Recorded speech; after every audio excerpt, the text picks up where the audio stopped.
Nobody dreams of being a strata manager when they're 7, but here we are. Catherine, Kinga, welcome. Thank you so much. Hey guys.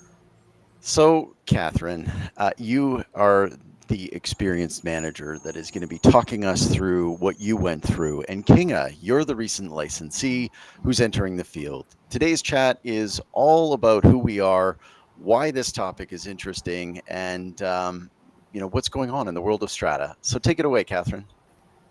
Yeah, let's start out with actually, when I was 7, I did dream of being a strata manager. I spent my summers in university. I've told this story on another podcast, but I spent my summers in university filing papers and doing Form Bs and typing up my Auntie Liz's dog poop letters. So, I knew where I'd gone. That is very funny. And Kinga, at what point did you realize you wanted to be a strata manager?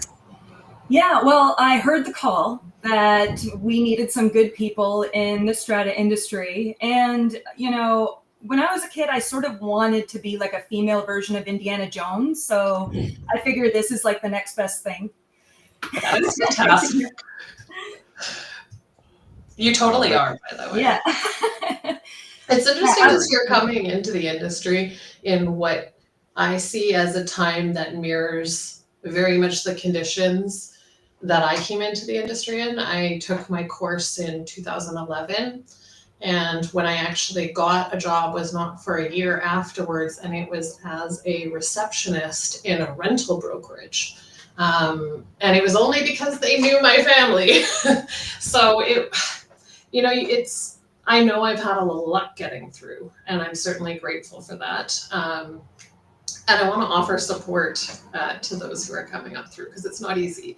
I remember handing out dozens of resumes and going on so many interviews and just being so frustrated and defeated. So for those that don't know, there is a shortage nationwide of strata managers and property managers and condo managers. And there was this big call, and there will be a big push for more managers over the coming years.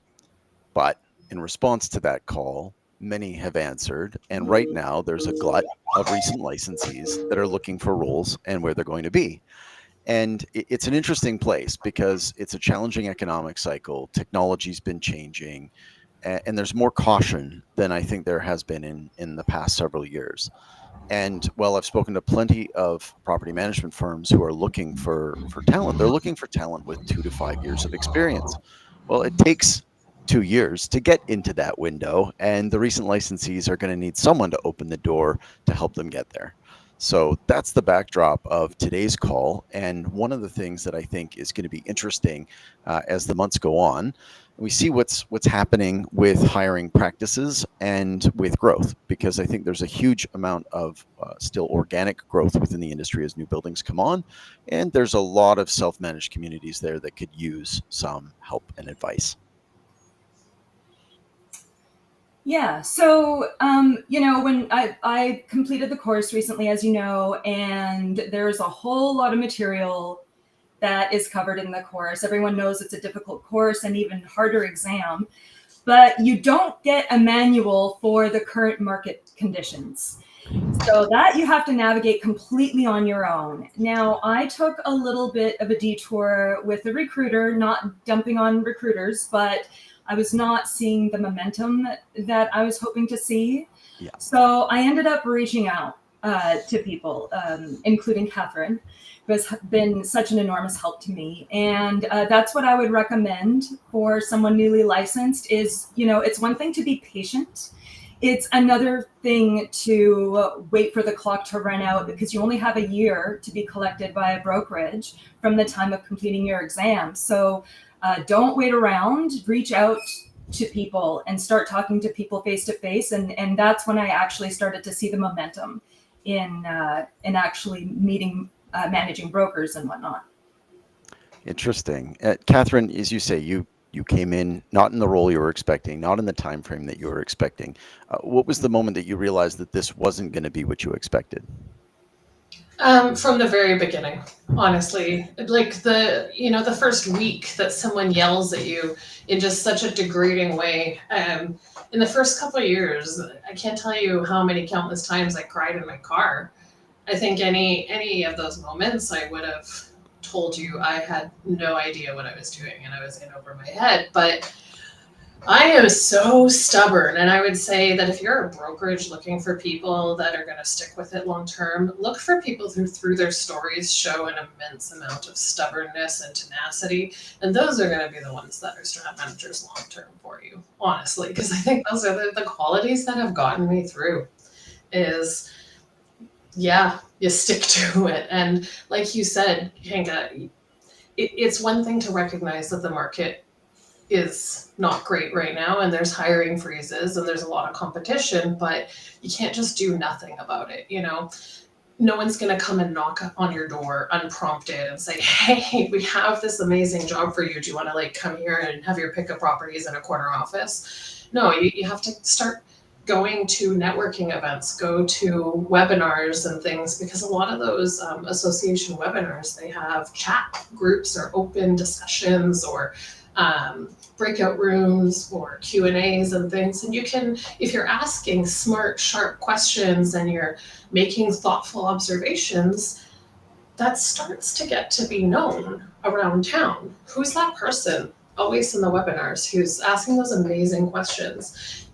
People, are drawn to that. So I love that you mentioned that. Absolutely. Sure. And there is no shortage of opportunities to reach out, which is the really good news. The PAMA events and the other associations that have You got all the letters. You got CCF, PAMA, CHOA, BOMA, VIZOA. We're missing some. SPA-BC. We got, come on, where else? We got a couple more. Six so far.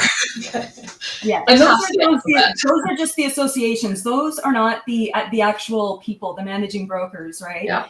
And I have found anyone that I've talked to has been so supportive, and the entire atmosphere I found to be very collegiate, and and I've learned a lot. And I also encourage people who are starting out, talk to as many brokerages as you can, because no two are the same. And I learned something new from everyone I talk to. But that is the very good news, is that networking through the industry is actually quite pleasant and fun, to be honest. Yeah, we can't resist a good theme in the industry too. So. Yeah. Catherine, you mentioned that you lacked some of that confidence and you felt like you were attacked and were attacked verbally, perhaps at a bunch of these early meetings and discussions. And you commented before this started on how you countered that out of the gate. How did you do it? Yeah, after our first few meetings or experiences early on in my career, I learned that I was going to, especially as a younger woman, I was going to come up against those who would doubt me and detract from my presentations or my leading of the meetings. So I went on the offense. I had like my power suit dress with blazer and hair pulled back, makeup impeccable, like highest heels, I always say, but only ones that you can run in. And it's just never sit down. Unless, of course, there's like actually a guest speaker at the mic, and it would be weird if you didn't sit down. But just always standing, really asserting my presence, and really almost preempting. Like, you can borrow knowledge where you don't have it yet. So you can preempt things like in professional seminar that I did recently, there was a similar case, or through speaking with colleagues and shared experiences across our portfolios, what we've seen is, it's not you saying, I have experienced everything. It's you saying, I listen and I learn, and I'm bringing that here to you, to this conversation. So I find just preempting your own value through how you present yourself and introduce yourself in the meeting is incredibly helpful. So. That's a great tip. Kinga, you've actually worked in a profession where being tall and being professional and your best is a prerequisite. Can you tell us about that? Yeah, absolutely. Well, it's one thing to look the part on the outside, to be honest with you, which is really important. but you have to really feel it on the inside. We express our emotions, like whatever's happening on the inside comes out, right? So I imagine, much like on camera in the realm of something like an AGM, you want to feel that power and strength internally. So you can command that presence, very similar to the way you have to command it in front of a camera. So get your insides straightened up, get your insides right, meditate, affirmations, visualization, all that stuff has a powerful impact, not only as to how you feel, but how you present yourself on camera and in the industry as well. Cool. You did that, of course, as a host and a broadcaster. So you would know much better than someone like me who's only had to stand in front of people and cameras a few times. I don't know if I could do it, honestly, in that kind of a way. This feels nice because this is a webinar, a conversation, but I certainly am not inherently feeling like I want to be commanding in that sort of a way. So you guys both have the edge on me, which is Public fantastic. speaking is a major fear of a huge majority of the population, so you're not alone in feeling that. Yeah. And I have to say, it just comes with practice. It doesn't come naturally to most people. And if it does, it's usually because they had transferable experiences from other fields or volunteering or something. It doesn't come from nowhere. But once you have it, you've got it. And so transitioning from one role in front of the camera or in front of the crowd, I think will translate very well to one in front of Strata Council or to a owners meeting at an AGM. 100%. It is a little bit of performance, actually. And how much of it is a performance? Sorry, King, I spoke over. Sorry, I talked.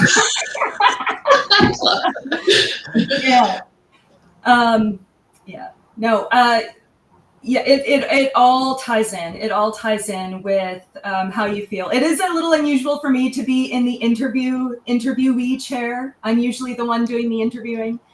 It's good though. Asking questions of councils is what makes even better leaders. So like as a strata manager, where you don't have to tell them things, but you can just ask them questions and then they find the answer that you want them to find. That's actually even better.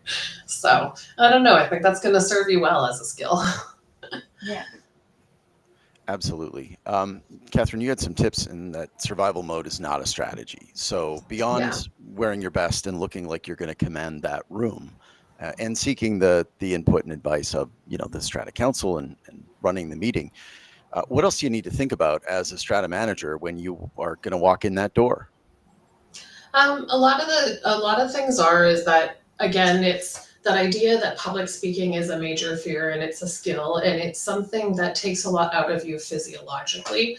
And a lot of the time when we're preparing for a big meeting or something, we have these feelings of nervousness or unsettled in your stomach. You don't remember to do something simple like eating. And if you've worked all day at the office doing tasks, doing admin, and then you're going to go straight through downtown traffic or traffic wherever across town to get to the meeting by 6 or 7 o'clock, then you're going to do a 2 to 2.5 hour meeting. When are you going to eat? And so one thing I always recommend is, and if you look in my glove compartment of my car, and this started before I became a mom, because becoming a mom made it worse. But even before that, in my glove compartment always has things like protein bars. I have extra water. I have just stuff like that, like a juice box, some cookies, whatever, protein bars, things so that like you can take care of yourself if you need to. Advil, stuff like that. Just even if a little ritual like doing Evian spritz or having like a moment in your car to listen to music before meetings, take care of your body. Because that whole idea of standing in front of a crowd facilitating the meeting, it takes a lot out of you emotionally, physically, entirely. Also, tip, I've said this before to other people, but if you're really nervous, before a big meeting, go in your car, blast some Sia specifically, Unstoppable's really good song, and then scream at the top of your lungs, I'm excited! And then guaranteed you will start giggling to yourself and you'll feel amazing. So Just putting it out there. Interview before an interview too. Yeah. Multi-purpose. That sounds fun. Kinga, you've been through this interview process, and I'm going to just tell you from the employer side, because we've done some hiring over the past year, and I've been inundated with super qualified candidates, really capable people. We post something, it's up there for a week, we get 700 applicants for a single position. Sure, half of them didn't even meet the qualifying criteria of being based in the province, but when you whittle them down to look at those that could potentially do the job, there's over 100 of them. You get to interview 15 and you end up picking one. It is a very difficult environment for those that are looking for a role. How do you keep from getting discouraged as you have these conversations? And what is it that you're hearing from potential hires about the market today?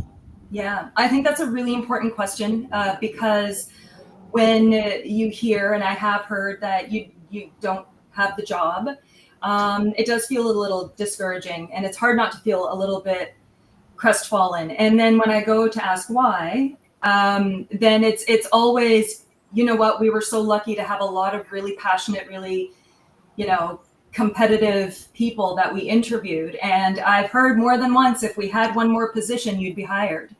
Right. So I remind myself, this is not a referendum on my skills and qualifications. It is literally what is happening within the brokerages is so unique. It could be that I don't speak another language, or another nuance that, they're not sharing, but it's never negative. It's never negative. So, you just keep on going and know that a proper position is out there for you, and you are going to get that offer. Now, I was going to say, one of the challenges you might face, because I see it a lot, is those that have too many qualifications or they're too experienced for a specific role, and an employer sometimes feels awkward about hiring somebody that they think is overqualified. Yeah, or too polished. I've gotten that too. I'll be honest, really if that's the vibe that's coming off of that employer, that is not the place to be, because a really strong culture and leader should never be threatened by bringing in smart people, by bringing in people who are confident and polished. That's such a benefit. It raises the entire bar. It makes me so sad to hear it, because I know that's 100% something that is systemic across not our industry, across all industries. It is sad though, because I think that a lot of places lose out on some really cool people as a result. Well, absolutely. And also just speaking to the hiring atmosphere of the industry right now, at the end of last year, a lot of brokerages ended up slashing their training programs and started competing almost exclusively for experienced. So like you said earlier, Thomas, a minimum of 2 to 5 years.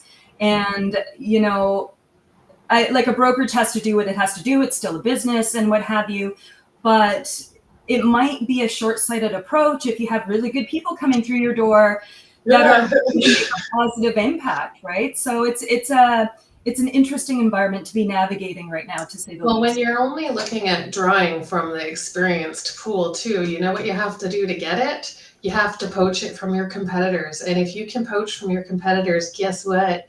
They can be poached from you.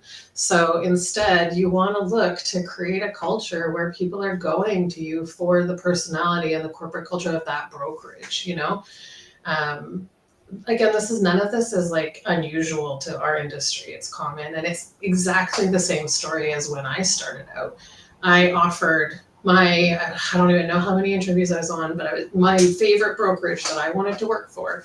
Interview, same thing. We love you, Catherine. You'd be a great fit, but we're looking for someone with experience. That was the tagline, same time, 2011, when I was looking. Yeah. So I went back and I said, okay, I'll work for free. I'll do a 6-month internship, work for free to get experience, and then interview me again. And then we'll see. And I'm like, wow, that's a really great idea. Okay, let us think on it and get back to you. And I never heard from them again. So Yeah, I also don't like to have people work for free for me. I like to make sure that they're paid for the work that they do. And while it is experience that they're building, it's also, an investment that you're I'll be making honest, if someone's in them in their offering future. it because they're at that place and they have Yeah, the gumption to ask, that would make me hire them. sorry. Um, I honestly have seen so many talented people at all sorts of skill levels apply. I would say that I have found people that are overqualified for some of the roles that we have. I just know that it's not going to be something that they're going to want to do. And I have sometimes found other positions for them and sometimes just indicated it wasn't a fit. But if you were a property management firm and you were looking to grow your business, you would think that valuing somebody that has maturity, polish, and the ability to tell a story as an extra asset beyond the role of a strata manager. And I don't know, are they creative enough to see that? Well, maybe not yet. Not the ones that you've had the pleasure of speaking with so far, but I see that as a huge opportunity. Yeah. And again, you see this across all industries right now with this hiring freeze and such. So it's not even unique to Strata. This is a bigger conversation, but it's not hopeless. It does shift. It shifted before too. You have to stick with it. And like we've been talking about, put yourself in the path of the opportunities and build up your skills in between. There are so many free and low cost opportunities to excel your skills, or just go online and start reading the Strata Property Act section by section every day, making notes, digging into them, finding related resources. There's ways so that when you do get to that interview or you do get into your first portfolio, you are ready to hit the ground running. And honestly, even if nothing else, Strata is so relevant to everyday life, more so than we even realize. It's governance, it's housing, it's things we all need to know about as public, just individuals in the public. So like, okay, so you learned some more about public governance. Oh no, you're more informed and educated. Oh, I'm so sad for you. So like, yeah, I mean, honestly, it's kind of a win-win, even though it is frustrating and it's slow right now, for sure. So Kinga mentioned that there's been training programs that have been removed from some of the buildings, and Catherine, I think that's something you know about. It creates new opportunities. Like, when did you realize that no one was coming to save you, and what did you do next? That is a really hard question.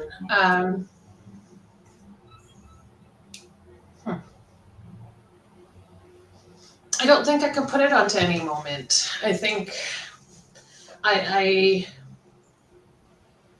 honestly, I don't know. It's hard to say. I can't answer that this round. You Let me just think on started it. building. Yeah.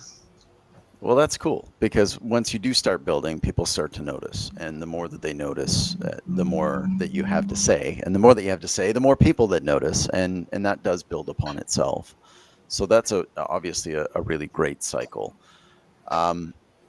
When you talk about the challenges that you faced as a younger manager, what did you end up doing in the role that you didn't think you were going to do when you wrote that test? And this is like a preemptive question, because next year I'm going to ask Kinga the same thing.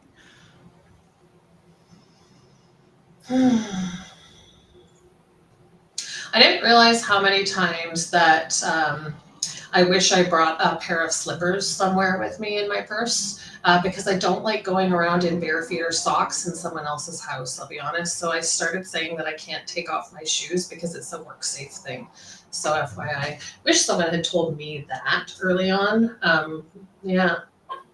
So That is just as quite the a tip. I would digression. never have thought of that. Yeah, just thinking about weird things that I wouldn't have thought about. That's one. I also wouldn't have thought about the number of times I've had to awkwardly turn down like really uncomfortable requests to go out on personal engagements or to stay for a meal or a coffee or such after a inspection or a move-in. And like, Yeah. there's a time and place, right? And you're a professional who's a property manager doing their job. It's never appropriate, even if you think it's just like a nice gesture. So, yeah. I wish some other people had said that more. more when I was going through that period. I wish there had been some more voices speaking out about some of those conditions in particular, and I'm certainly not shy to speak about them now. So if you're a new manager coming through and you're feeling like you're ever in unsafe situations, don't risk it. Just speak up. Put your foot down. I would say I wish someone had told me that also more in the beginning, that you don't, it's not worth it to put yourself at risk that way. So That's very interesting. It's something that half the population doesn't know a whole lot about. Yeah, that's one thing I've heard over and over again is be clear on your boundaries. As far as the mentorship and guidance I've received, that you have to have good boundaries Yes. in this industry. Yeah. Catherine, how much did you realize you would be managing people and politics as much as Stratas? No, that's what I always knew it all was. Honestly. So you knew that because you grew up in it. I don't think. Well, because it was my the Christmas table talks, right? Like it's Yeah. with my aunt and uncle and my dad, and everyone's talking politics and housing and council stories. So I maybe even studied sociology in university because I wanted to make sense of everything I heard growing up. I mean, actually now maybe I've just figured that out about myself.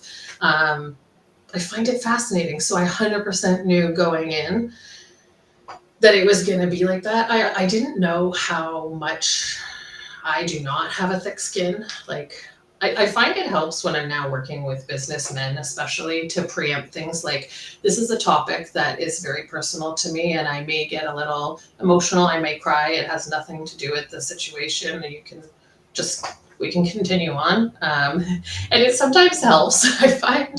But I wish someone also told me it's okay to not be super thick-skinned and that it's okay to cry and to feel things, because maybe if you're feeling things or crying, those situations shouldn't be happening to begin with, and maybe that the problem is not that the strata manager's crying, maybe the problem is the behavior. So, yeah. This seems common across jurisdictions because we've heard it from Ontario, we've heard it from Australia, we've seen it in the US.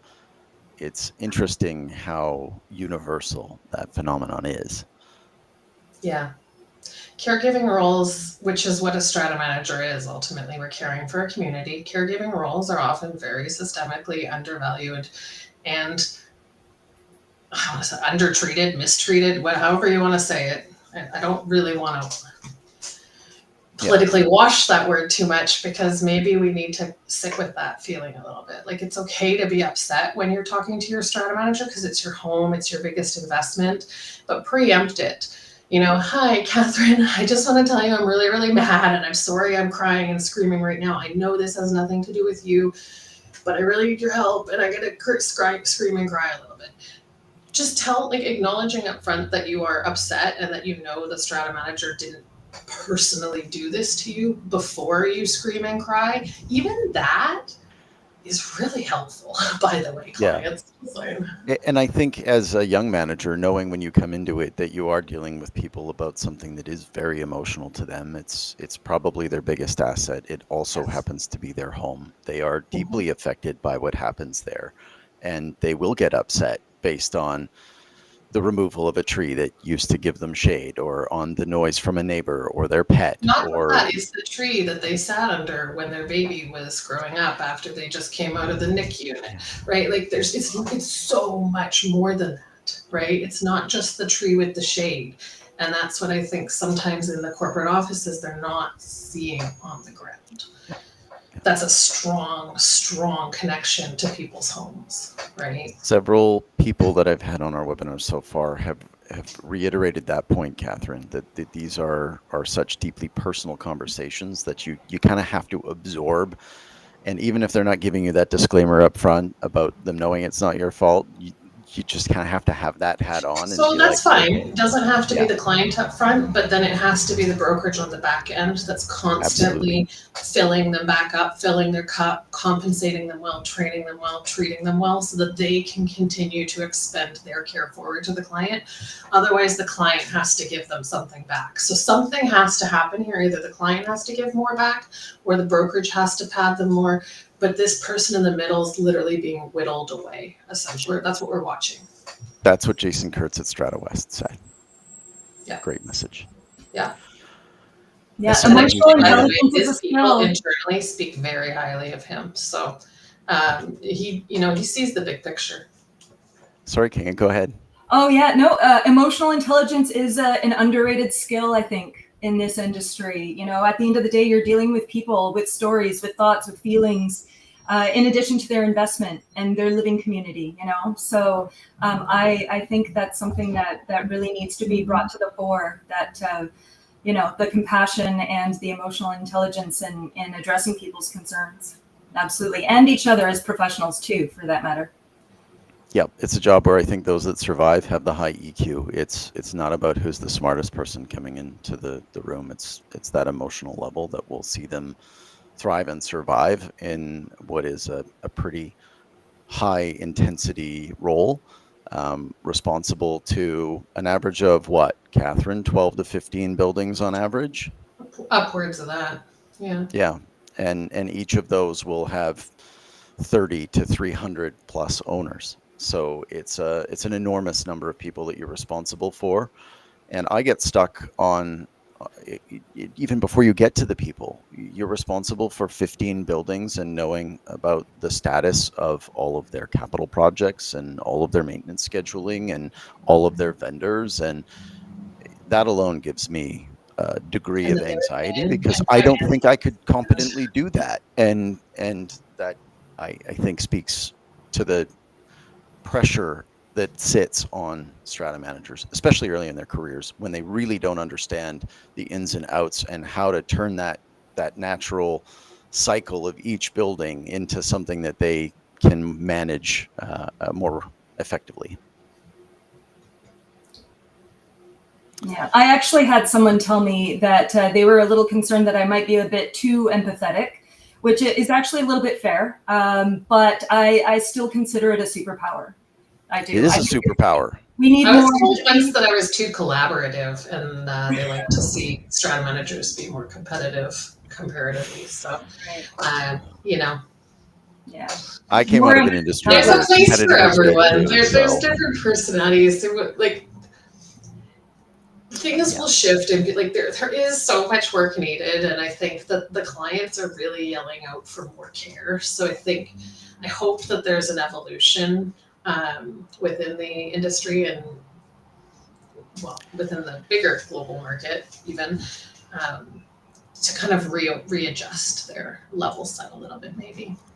So as you guys know, I'm on the technology side, and technology is not going to fix the problems that exist in Strata, but it might allow slightly more efficient use of time and slightly better decision making, which allows the humans to do the part that they're best at, which is managing those relationships and making sure that everyone understands that their building is a priority and that they are being well taken care of.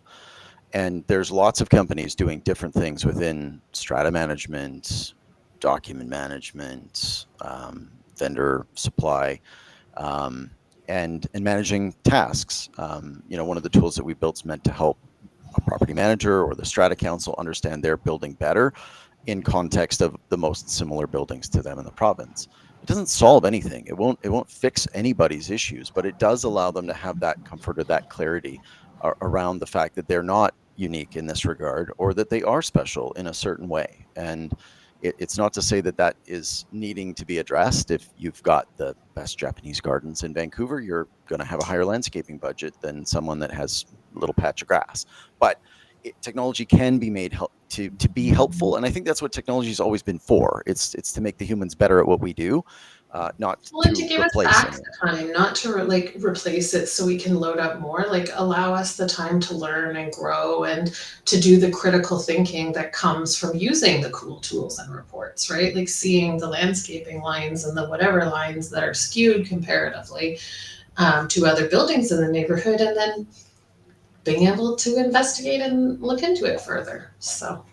Yeah, and to be able to rationalize that, it's sometimes something that's a good problem. You realize that's what it is. In other cases, you see buildings with really bloated pest control budgets, and you're scratching your head going, well, why is this more than $10,000 a year?